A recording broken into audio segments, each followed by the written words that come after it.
بسم الله والصلاة والسلام على رسول الله وعلى آله وأصحابه أجمعين. أما بعد إخوان، إن شاء الله تكونوا بخير. على بالكم من الأشياء اللي تخلي التصميم نتاعك يعني مش مليح، وممكن حتى تخلي المنزل نتاعك مستقبلا مش مليح.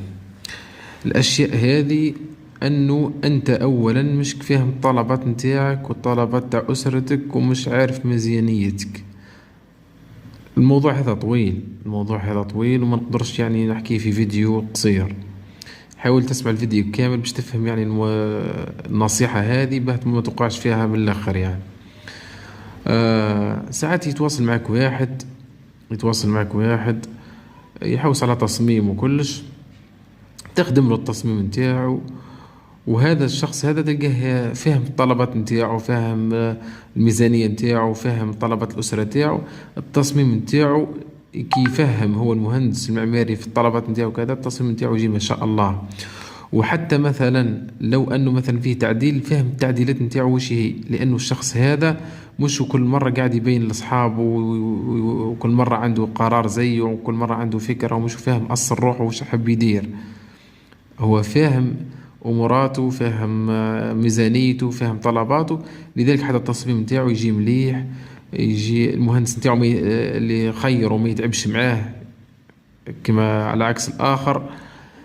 بالطريقة هذه يعني التصميم نتاعو يجي ما شاء الله. والعكس تلقى واحد يجيك مش فاهم فيها والو، حتى الأمور تاع التكنولوجيا هذه تاع الانترنت وكذا مش فاهمها. يقولك اخدم لي تصميم، يقعد كل مرة بدل، راح يوري لأصحابه، يوري كذا، وكل مرة بدل كذا وكذا وكذا. وبعد ذلك يقعد مدة كبيرة، خلاص هو مرة وعجبه التصميم. بعد شهر ولا شهرين ولا ممكن أشهر يجيك يقول لك كاني قررت ممكن حاب نبدل كذا، ولا حاب ندير طابق.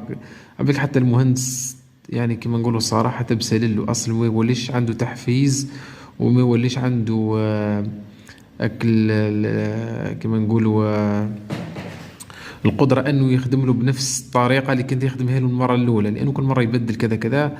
عطاله الفكرة نتاعو المهندس وهو مش فاهم فكرته.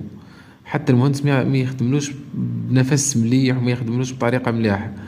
لذلك ننصحك خويا العزيز، أختي العزيزة، إذا راكم حابين تخدموا تصميم، أول حاجة افهم الطلبات نتاعك، وش حاب تدير أنت.